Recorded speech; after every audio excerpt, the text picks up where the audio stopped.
আসসালামু আলাইকুম রহমতুল্লাহি ওয়া বারাকাতুহু। হ্যালো হাই ফ্রেন্ড, আপনারা কেমন আছেন? ইনশাআল্লাহ ভালো আছেন, আমিও ভালো আছি। আজকে ভিডিও নিয়ে আসলাম ওমানের যে বিজা বালু কেমনে তৈরি হয় আপনাদেরকে দেখাবার জন্য চেষ্টা করব। আমাদের বাংলাদেশে যে বিজা বালু তৈরি হয় কাল থেকে নদীর থেকে উঠানো হয়। তো ওমানে যে বিজা বালু কেমনে তৈরি হয় আপনাদেরকে দেখাবার জন্য চেষ্টা করব। আমাদের ক্রেশারটা যে বারকা হেভি ক্রেশার টিআরটি 2 নম্বর ক্রেশারে ওয়াশ তৈরি কেমনে হয় আপনাদেরকে দেখাবো। তো মূল ভিডিওতে চলে যাচ্ছি।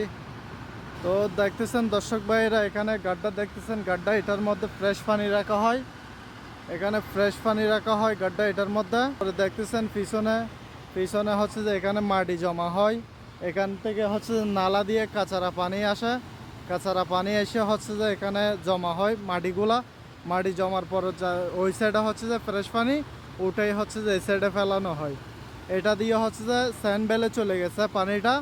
তারপর যে এদিক থেকে চলে আসতেছে কাঁচারা পানি নালা দিয়ে চলে আসার পর এখানে জমতেছে। তারপর ওখান থেকে ফ্রেশ পানি আবার ওখানে ফেলতেছে, আবার এখান থেকে ফ্রেশ পানি ওদিকে যাইতেছে স্যান্ড বেলে।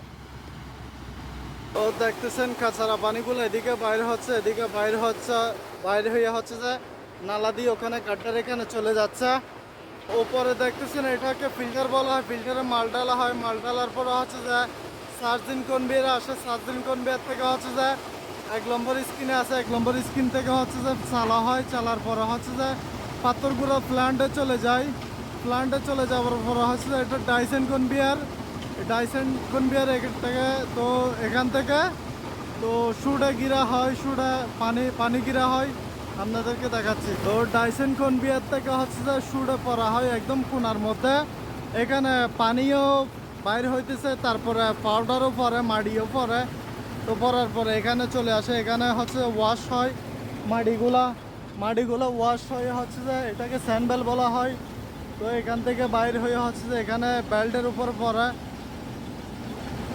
তো দেখতেছেন ওয়াশ ধুয়ে যে এখানে বেল্টে পরা হয়। বেল্ট থেকে পরে যে কনভেয়ার দিয়ে ওখানে চলে যায়, যেখানে স্টক এখানে চলে যায়। তো দেখতেছেন বিজা বালু যে এখানে স্টক হয়েছে। তো যেগুলা যে পাউডার টাইপের মাটিগুলো ধুয়ে যে গাড্ডার মধ্যে চলে যায়, যেটা দানা পাথর এটা এখানে চলে আসে। এটাকে বিজা বালু আমার এখানে ওমানে যে ওয়াশ বলা হয়। দেখতেছেন এটাকে ওয়াশ বলা হয়। তো এখান থেকে উঠে যে গাড়িতে লোড দেওয়ার জন্য এখানে স্টক করা হয়।